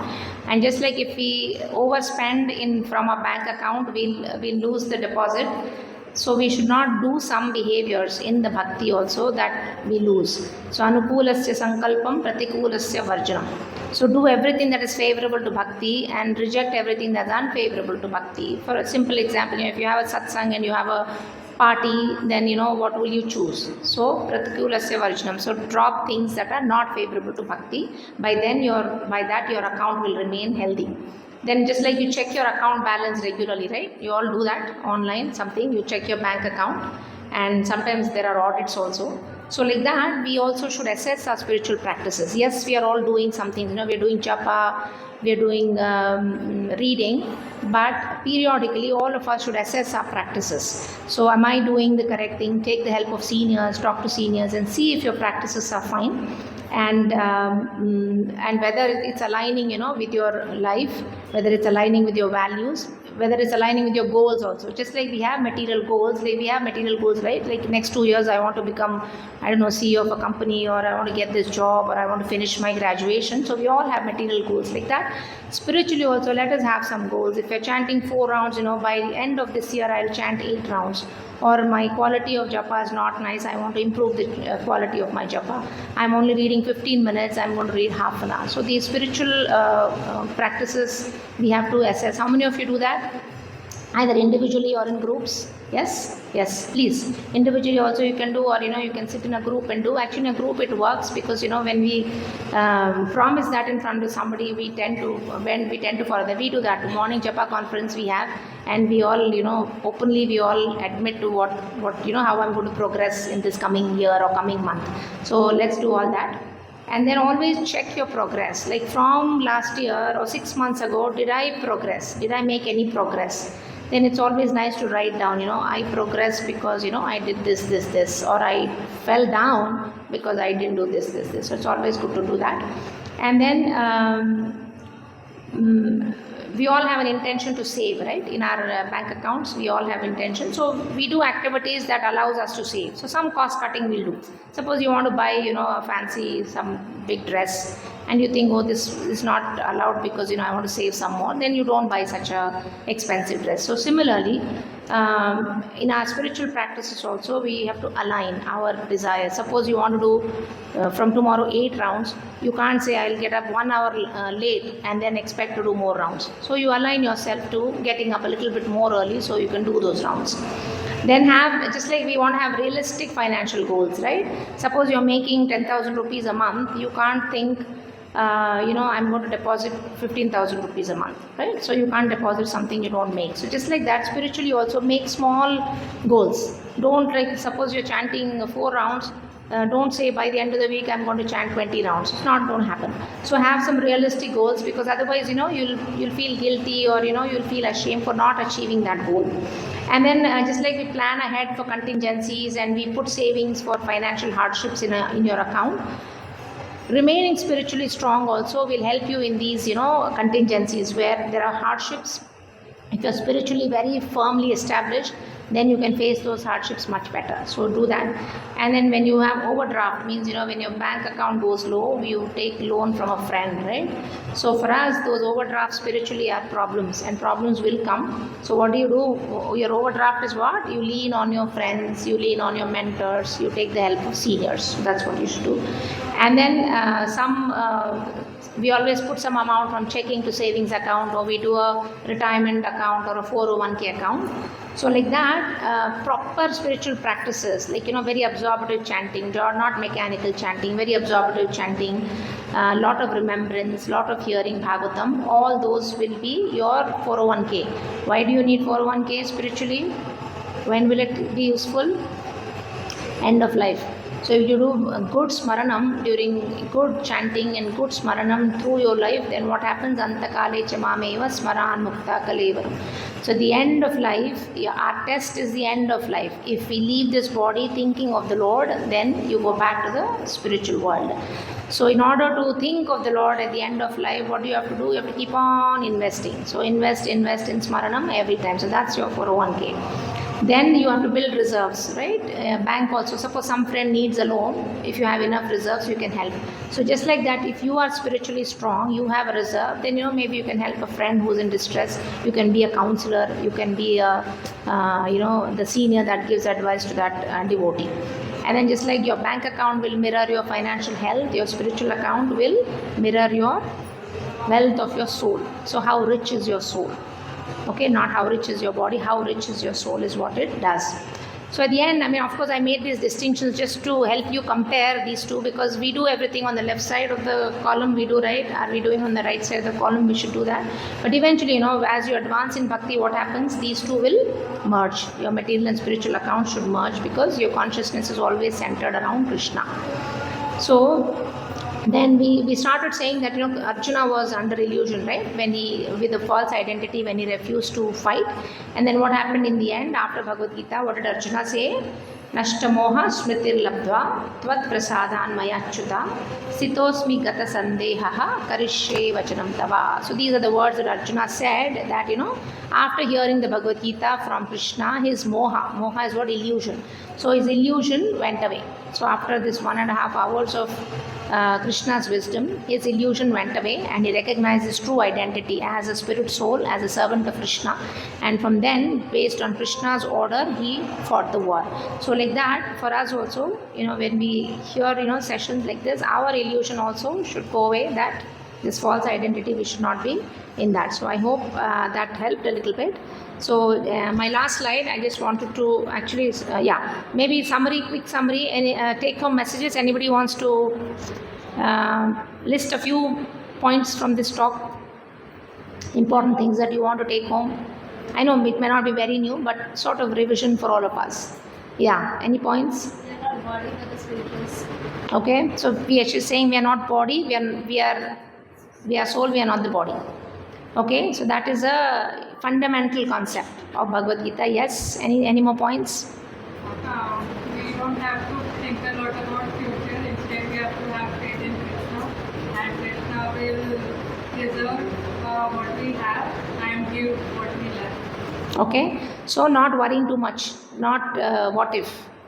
So leaving that what if, so not worrying too much about it. Be in the present, be present minded.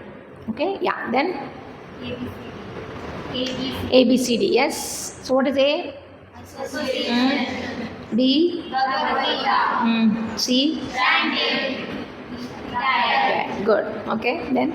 So that's our spiritual practice. That is how you open this account, spiritual account that I'm talking about. Any more points? Yes?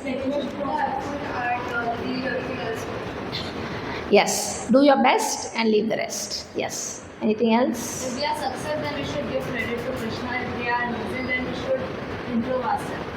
Yes. So she said, if we are successful, we give the credit to Krishna, and if we fail, we should improve ourselves, and not, again, don't be in that blame game. Keep blaming yourself, because that will lead to depression. So you improve yourself and accept the failure. Yeah. Anything else? Problems faced because of the false identity. Yes, very important. So the problems we see in this material world is because of our false identity. Anything else? Keep Krishna in the center. Yes.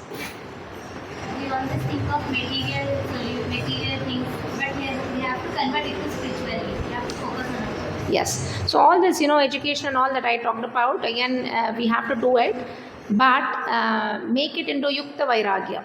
So use everything in the service of Krishna. So there is no activity that is prohibited in Krishna consciousness.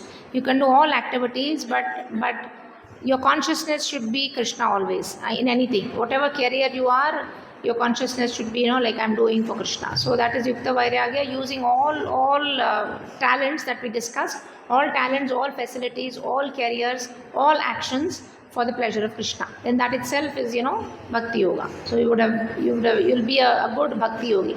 So externally you're doing the same thing, but internally you are a Bhakti Yogi. Yes. So let me see if I have any more. So know your true self. So true identity is the eternal soul, not the temporary body. And then the soul's nature is inherently Satchitananda. Okay, we'll remember that. And seek true knowledge as opposed to false knowledge. And miseries come due to false identification that we discussed at length. Then the mind, though, is a source of impurities. So we discussed that, mind is a storehouse of impurities and desires, but it can be purified. And everyone possesses unique God-given talents. So don't depend on external validation. So be confident. Everybody is unique. Everybody has a talent. Don't compare. Don't look for external validation. I think this is very, very important, this validation, because we always want somebody else to come and praise. I'm saying this, but even I sometimes do it, recently only I said, I work so hard in the house and nobody is, recognizing my effort. So that is external validation. So don't seek external validation. We should know who we are, have confidence in ourselves, have confidence in our unique position, and, be happy. Then open your spiritual bank account. Spiritual practices are essential for connecting with the true self and purifying the mind. So we talked about, true and false identity. So to understand the true identity, we have to do the spiritual practices. And this bank account will come with you. Your material bank account, your degrees, all the degrees you have, all the bank money you have is going to go away when you leave this body. So only thing that comes with you is your spiritual devotional practices. So they say if you've done 10% of bhakti this lifetime, in your next life, whatever body you get, you will be starting with 11%. So whatever spiritual things you do this lifetime is never going to be a waste. And most of it, if you do spiritual practices, you can be reassured that at least you won't get an animal body. So that is the Neha Vikramanashoksti, right? So the most worst type of fear that we can have is that we can get an animal body. But what does Krishna say? Swalpam. If you do little devotional service also, then that danger is avoided. So we should do that. And then God's love is unconditional. So this also we have to remember. So it's unconditional. We could have, all of us have defects. Human beings have defects. So despite our defects, if anybody loves us unconditionally, is the Lord. And then life's dualities are temporary. So success and failure we've discussed, right? There's depression and anxiety going on in the youth. So that is all temporary in the context of eternal soul. So, now we have to start thinking of, now that I'm a soul, I'm not going to restrict myself to this body, right? I am beyond this body. So actually I am more than this body. So self, I am more than this body. So I have lived, many, many millions of years. So we should not restrict ourselves to this presence in this physical body, because then we are looking everything very narrow. So suppose some trouble comes, you're so overwhelmed by it, start thinking like, in the whole vast period of my existence, this life is very small. This body, this life is very small. So let me not, too much overreact on this problem, too much, worry about this problem. Actually, most problems go away.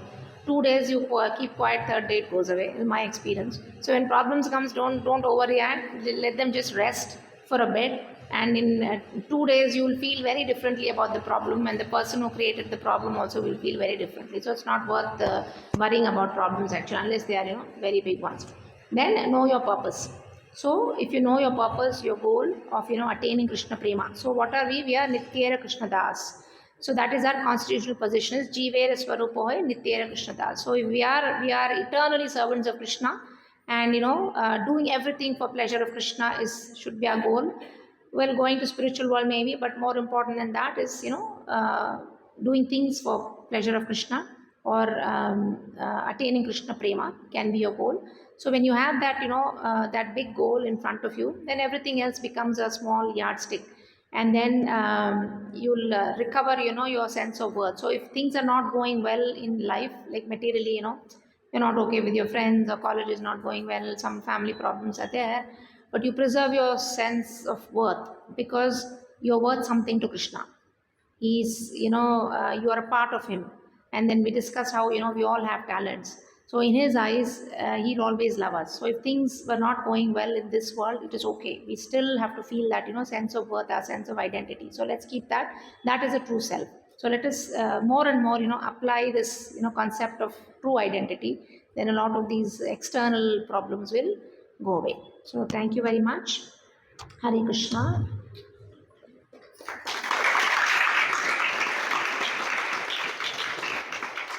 Any questions I can take?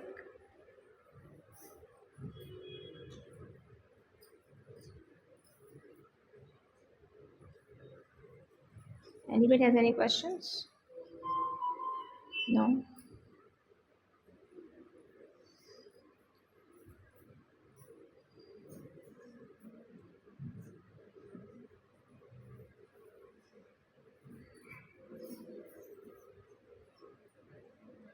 I know, this topic is not very new, but, it was meant for newcomers. So it's kind of a revision for all of us. I hope it helped. Yes, Vaishnavi. Thank you so much for the So sometimes actually you said about external validation, but sometimes we end up seeking self-validation only. Like we have certain expectations with ourselves, even in spiritual life, not just about material. Like in material life, we might have that we will be the best person in the office, we will work very hard, and we do our best.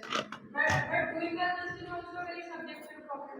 We don't understand when we are doing our best. So I think You don't understand? when I am doing my best. I mean, and we have a lot of expectations with ourselves also. And in spiritual life also, like I have to get up on the every time, I have to transition down. So, and that expectations, if we don't meet them, again we are filled with fear and we are filled with, sorrow. And we feel like we are not worthy of this sometimes. So, and then of course externally also, if external people come, that just increases it, just makes it worse. So, how do we deal with that? Have realistic expectations first. Whether it is about your spiritual practices or material work, have realistic expectations. I mean, I think we know our capacity, right? To some extent, we should know our capacity.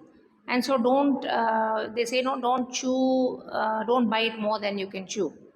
So some places, yes, you may wonder if I'm putting maximal effort, but I think individually you should all understand, what is my capacity. So then don't, aim to do things that is beyond your capacity. And then, so it should not bother you so much. Suppose, you want to do something that is beyond your capacity, then yes, it will disappoint you. But if you realistically know your capacity and do only that much, then it should be fine. And then, yes, and also don't be too hard on yourself. There are some, who are very hard on yourself. It is okay, to miss a day of not getting up, or to miss something that you've been doing every day, because we all, none of us is perfect. So rather than beating ourselves about things that we missed or didn't do, you just move on. Like, tomorrow I will do it. So rather, again, focusing on the past. Suppose I didn't do something yesterday, then it has become past.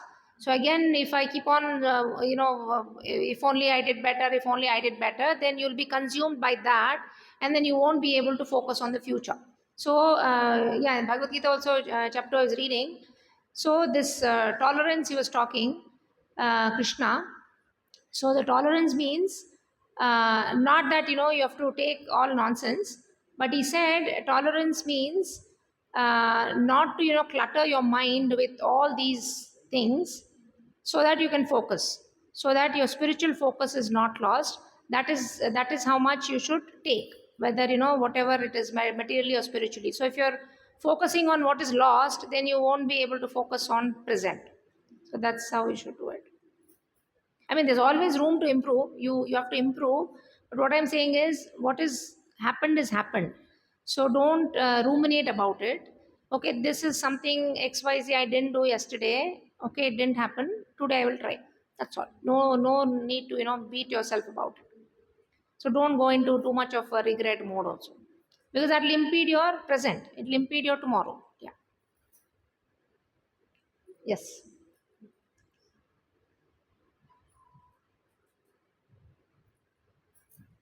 Hare Krishna. Hare Krishna. Since Bhagavad Gita has said that we should we should think of ourselves as a headless soul and not this body mindset. So how do we get detached from this bodily mindset? I mean, why do we have to then follow these bodily principles. Like we as girls should attend the temple. We are souls. We souls that doesn't give. Why should we follow all these Yeah, rituals? good question. So, first thing, how do you get out of this false identity you asked, right? Like this physical concept, like I mentioned, by getting the knowledge about it and by associating with sadhu, shastra, and guru.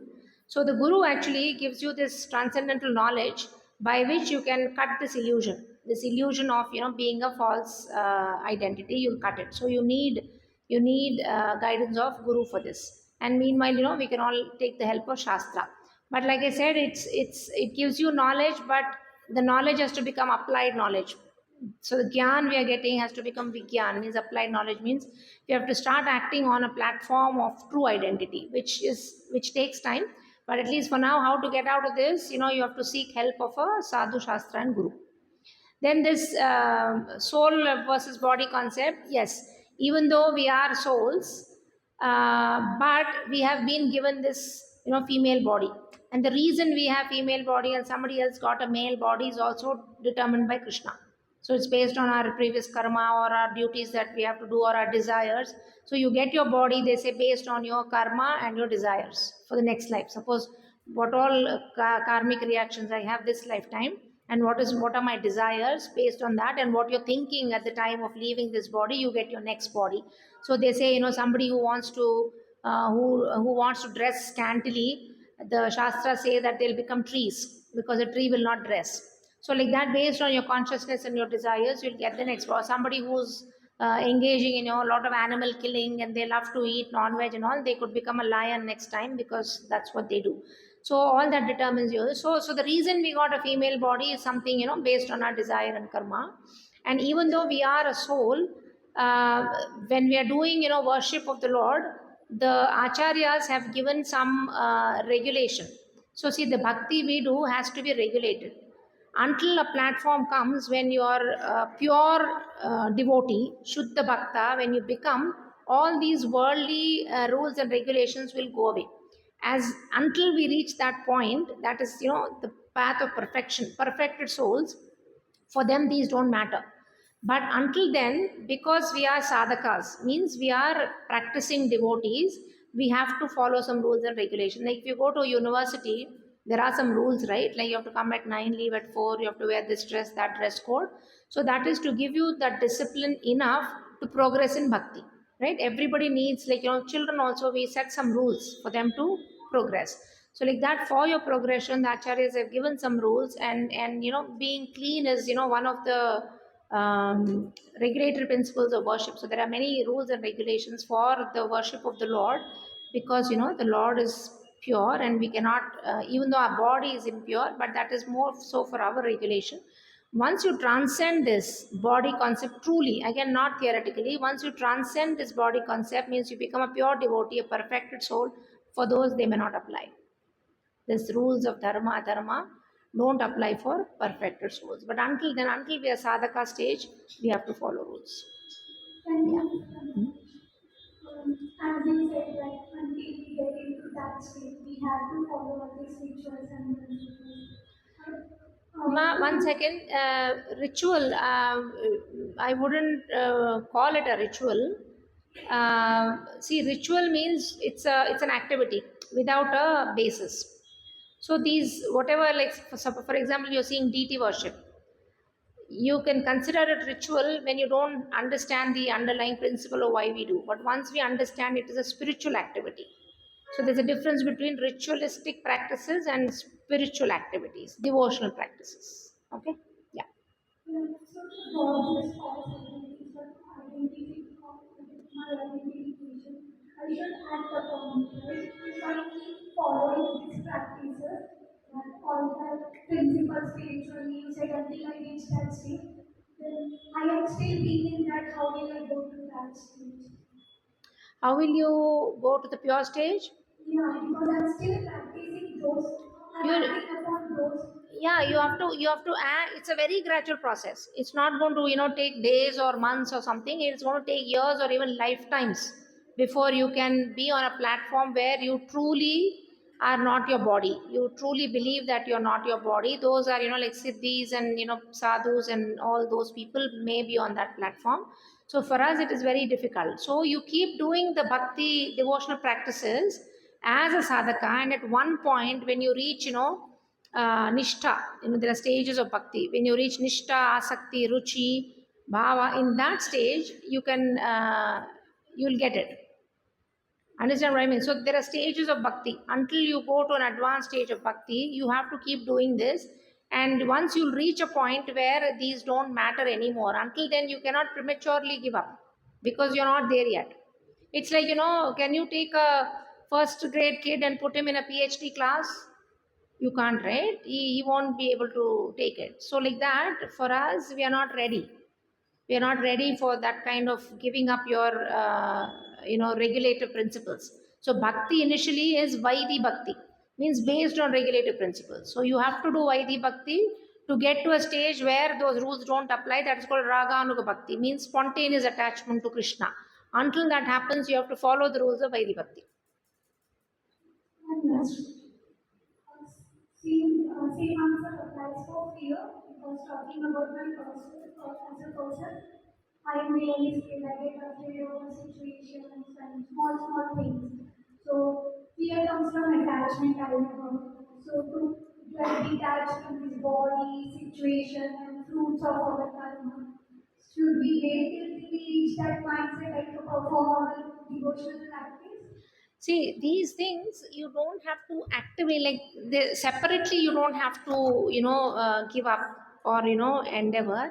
When you start doing this devotion, for example, when you start chanting, when you start hearing, when you start reading literature, especially, Bhagavad Gita, people who understand and read Bhagavad Gita, they become fearless because you understood you're the soul.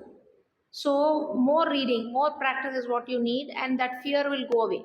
So you don't have to actively endeavor for each of the principle as you progress in bhakti, which is, which Prabhupada has given us a beautiful program of, deity worship, chanting, tulsi worship, serving, reading, hearing. So all that is the spiritual practices is given, and if you do this, you will advance, and these fears will go away automatically. So it's not like, you're seeing them as a all or none. Like, now I'm fearful. When will I become unfearful? It's not like that. It's a gradual process. As you progress in bhakti, all these, materialistic things that we are going through, all this illusion, this fear, this anger, lust, envy, pride, all these anarthas that we have will gradually be washed away. And primary process for that is chanting. If you do, Harinam Sankirtan, definitely all these will go away. And read Bhagavad Gita. Yes. As you said, Radhika is treated for bhakti, but Radhika is like, I feel is the necessity for our existence in the material world. So how do we even check so that it doesn't affect our bhakti? Yeah, like I've been saying, yes, we need this material education also for the purpose of, maintaining our body. What's your question again? How to check it? Check so that it Yeah. does not affect our bhakti. Yeah. So, what I will say is, yes, we all need to sustain our bodies. So, you have to get the education. But what you can do is to channelize it spiritually. So, suppose you're getting some education, you're getting a job, then out of that practice also, you have to put Krishna in your center. So, suppose you have a job that is purely out of your material education or something you got, but then when you do a job, your consciousness should be like, whatever you earn from that job, you're going to use it in Krishna's service. Of course, not everything, but even if you say use 10%, 20% in Krishna's service, then you have spiritualized your job. Okay, so suppose now I see patients. So if I keep thinking, I am such a good doctor, I am seeing these patients, I am relieving them from their illness and all, that becomes purely material. Means I've used my material education for that. But I have to turn my consciousness in such a way that, this is a patient that Krishna has sent to me, and he's using me as an instrument to, make this person better. Then I've made it spiritual. So like that, so material education by itself is not bad. All of us need. Please don't get me wrong. Like, don't resign from your universities or anything. So you need that, but you have to spiritualize this material education. So purely doing that material education will make an animal, like Bhaktivinoda Thakur says, it will make an ass out of us. So don't let that material education be purely material education. You have to spiritualize it. So for spiritualizing, this basis of Bhagavad Gita will help you. But practical application is start seeing your profession also as bhakti, in the sense you've earned something and you got that money to your family. You start seeing your family members as Krishna sent. Then they'll be bhaktas and you're using it for them. So you'll be using it to maintain a soul that Krishna sent for your care. So it is a switch in your consciousness, not a switch in your job. So you don't have to leave your job. Of course, try to stay away from jobs like which go against the principles of spirituality, like adharmic things, like for example, being a butcher, or being a what do you say, negative things, like suppose in red light area, or selling some organ, things like that. So don't do adharmic, don't engage in adharma things, but the regular jobs you try to spiritualize. So you spiritualize your consciousness, and also you start to use some of it for Krishna service. Then it will become material. Yeah. So it has to be more of an integration. It is not again all or none. You have to integrate your work, your life actually, centered around Krishna. So again, life doesn't have to completely change, but just put everything, put Krishna in the center of your life. So you realign everything so that Krishna is there in the center. For example, simple example, if we cook every day, right? So if I cook for myself, or if I cook for my family, then that becomes karma. It's a karmic activity. But if I cook with the consciousness that I'm cooking for Krishna and offer it to Krishna, and then I take that prasadam, then it becomes a karma. So such is the potency of So in this life, as long as we have good karma and bad karma, we are going to come back. So it is going to bind us to this material world. So we have to start doing a karma, means it should not generate any reaction. So anything you submit to the Lord, you offer it to the Lord, will become a karma. That is the only way we are going to decrease our karmic baggage, because all of us have a lot of baggage from many, many, many lifetimes. So you have to start offering everything to the Lord. Mentally, you offer. I mean, prasadam, of course, physically you offer, but suppose you're outside somewhere and you're taking some food, mentally you offer. Actually, Krishna says in Bhagavad Gita, without offering, if you eat, it's a sin. So it will cause a reaction. So like that, every activity you can actually list down everything, consciousness you can put in Krishna. Any kind of job. I know of people who are in the stock market. How is stock market? Completely material, you would think, right? It deals with money, it deals with losses, profits, everything. But he's one of the best devotees. I mean, even through all that, being in the stock exchange, he's grounded in Krishna consciousness. So he helps devotees invest properly, so that they can be rest assured to do their bhakti. Yes. So that also can become a karmic activity. Yes, he uses his knowledge of stocks and invests for devotees in portfolios, so that they can retire early and do bhakti. So every profession literally you can change. That is what is Yukta Vairagya. Anything you can use in Krishna service. Yeah.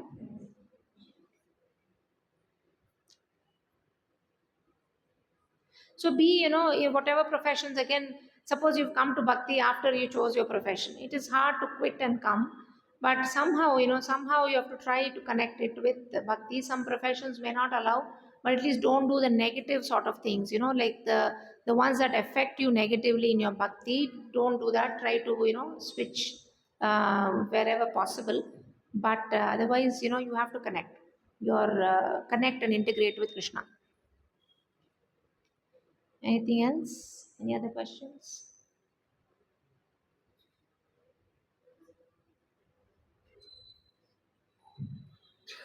Thank you all very much. Vancha kalpatarubhyascha kripa sindhubhyeva cha patitanam pavanebhyo vaishnavebhyo namo namaha. Srila Prabhupada ki jai. His Holiness Radhanath Swami ki jai.